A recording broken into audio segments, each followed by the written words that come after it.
review my thoughts on tonight's episode of Arrow titled Haunted, and John effing Constantine is back. You guys have no idea how long I've been waiting for this.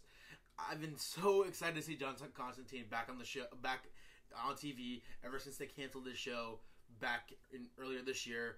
For those of you who don't know, John Constantine, the character who was on the show tonight, he is this this big DC character who deals with like demons and angels and stuff. He does like the darker side of the DC universe, and he had his own short-lived TV show on NBC that only lasted like 13 episodes. Then NBC canceled it, and all these networks like shuffling it around to see if they can get it picked up again. Ultimately, they didn't, and what DC ended up doing was bringing him on as a guest star to Arrow. And I've been so excited because Constantine, while it wasn't the best show, it was such a nice surprise for me, because I like watching the pilot. I was like, okay, like he looks like Constantine looks fine, but I don't know how I feel about it. But I thought it was a really good show, a really underrated show.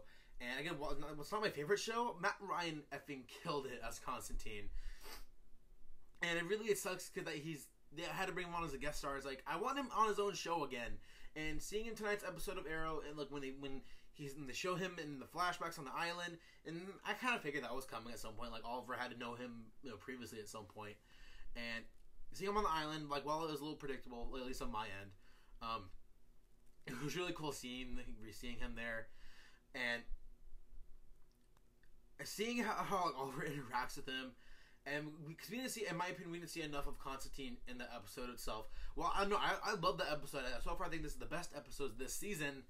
I still don't think they had enough Constantine for being such a big event for them to bring Constantine back. They didn't bring him back in the present day until like over halfway through the episode. So that was a little frustrating for me. I mean, yeah, I know it's not Constantine's show, but still, like you make this huge event of like John Constantine coming back, just for him to be like halfway through the show. I mean, yeah, he was in the flashback, but I wanted more of him because Matt Ryan is he just perfectly casted as Constantine. He absolutely, again, he killed it. He kills it every time he's on screen as that character. It's just so believable. It's like the character is just stepping right off the page of the comic book. Like seriously, like he's just okay. If you guys ever have the chance, go watch. If you haven't seen Constantine, go watch Constantine. Look it up. It should be on Hulu or something, or on iTunes. Just go rent it. Go out, watch it. Support that show. You can't find it on DVD or anything because they didn't release that because of the ratings and all that crap. So just go out there and watch it. It's a good quality show, and well, again, not the best show by any means, but it's definitely it's underrated. Just go watch it for yourself. See Matt Ryan in all of his glory on his own show as Constantine. So to get into the episode itself, besides all the John Constantine stuff, overall I think this is the best episode of the season, especially dealing with the relationship between Oliver and Laurel. And obviously they've had a very flawed relationship going all the way back to the pilot. And ever since we found out that Oliver cheated on her with her sister, and ever since Oliver came back, he's been such an asshole to Laurel. He's treated Laurel like such shit. And anytime that Laurel has made a mistake, whether it was her being naive or anything like that, anytime Laurel made a mistake, Oliver was so quick to point it out and saying, "Oh, Laurel, you're dumb. Just like stop making stupid decisions." Blah blah blah blah blah. And while I've gone on in the past, about like my frustrations with how fans have treated Laurel, how the writers have treated Laurel as a character, this is the first time that I felt that Oliver and Laurel were being written as equals.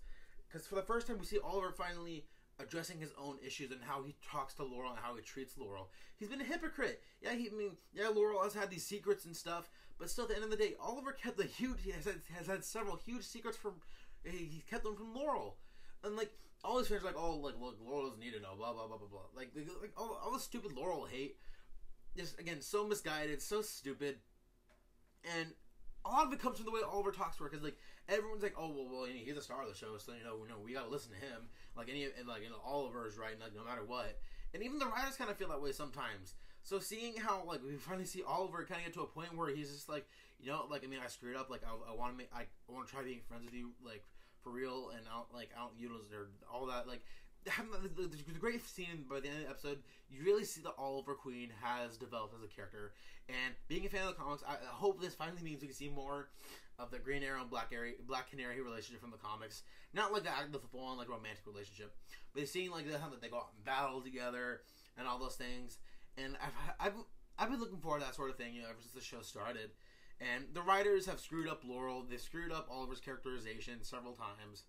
So I'm finally happy that they're at the point where they're both on equal levels, and we can finally move on as fans and have better storytelling. You know, 'cause that's my big thing.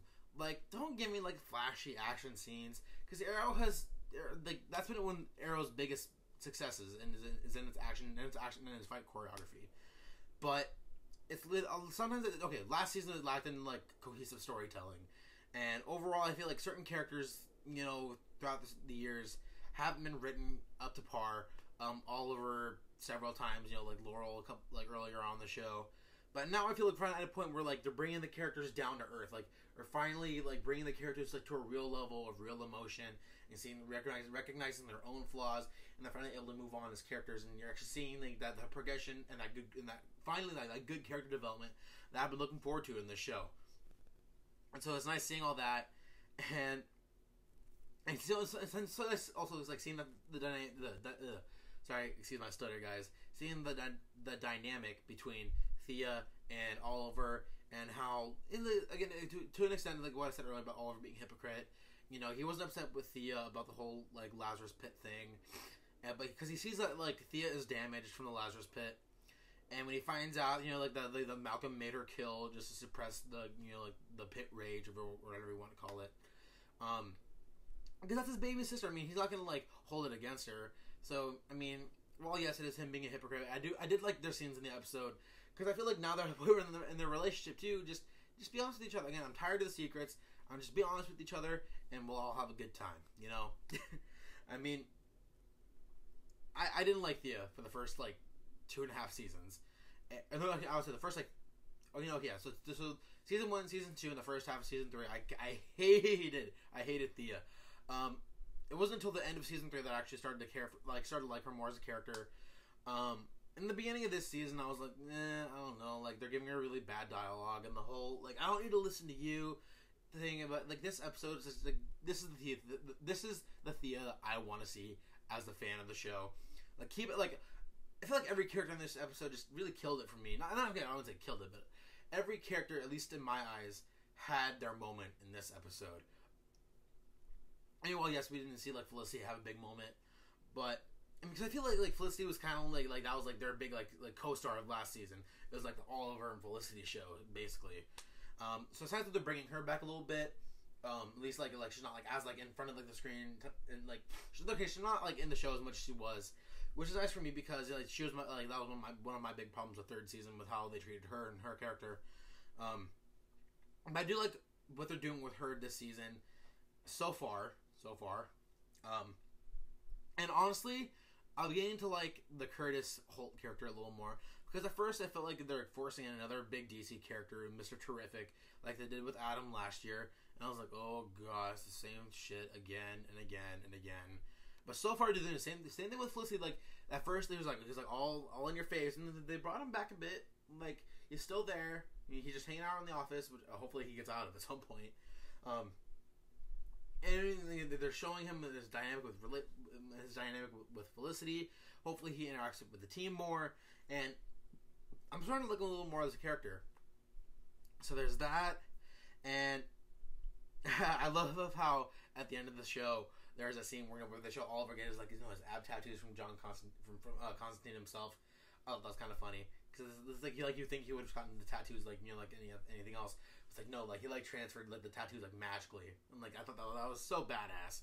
Like another reason why we need more of Constantine in this show and on TV in general.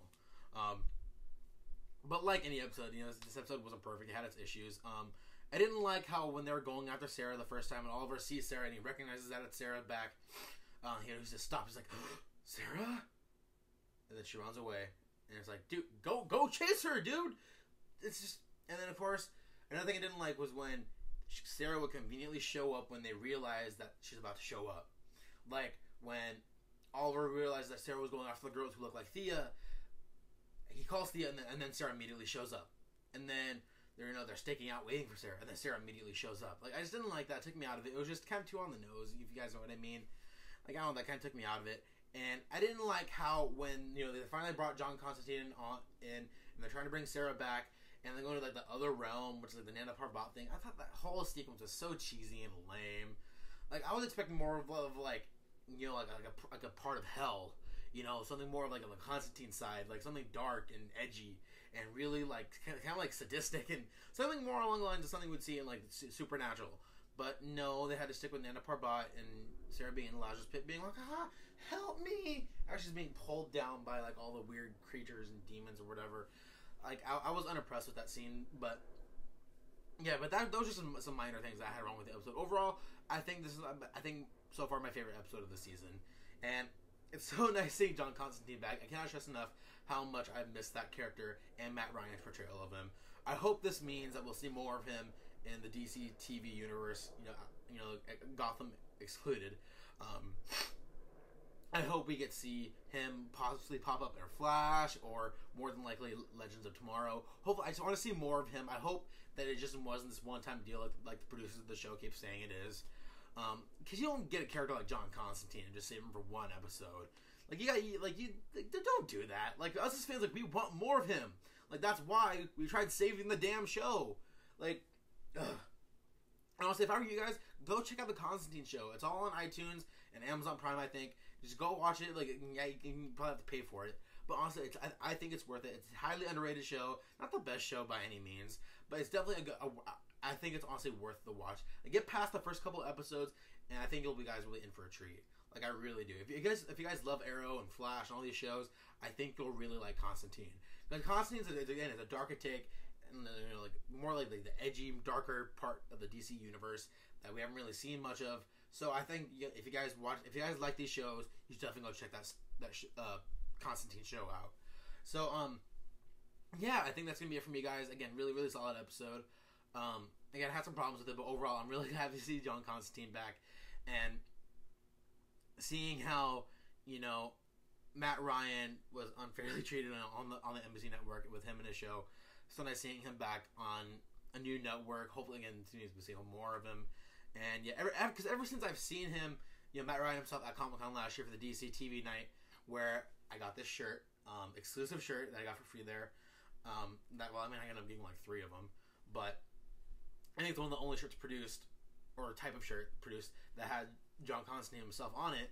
And it's kind of cool seeing him and Arrow in the same, they're right next to each other. But yeah, that was just a little side thing. But yeah, that's going to be it from me, guys. So if you guys like what you see here, go ahead and hit subscribe below. I review Arrow, Flash, and Supergirl Monday through Wednesdays. My videos tend to go up around 10 o'clock every night. And then you guys can watch them, whatever. Or you should check out my other videos. I post some other stuff too, like my Star Wars trailer reaction video. I reviewed comic book movies all the time. More than likely, I'll be reviewing Star Wars when that comes out. So yeah, go and check out. Go and check out my channel. Subscribe below. Go and hit thumbs up on the video if you like that. That would be really helpful. So yeah, that's it for me, guys. So until next week, have a good one.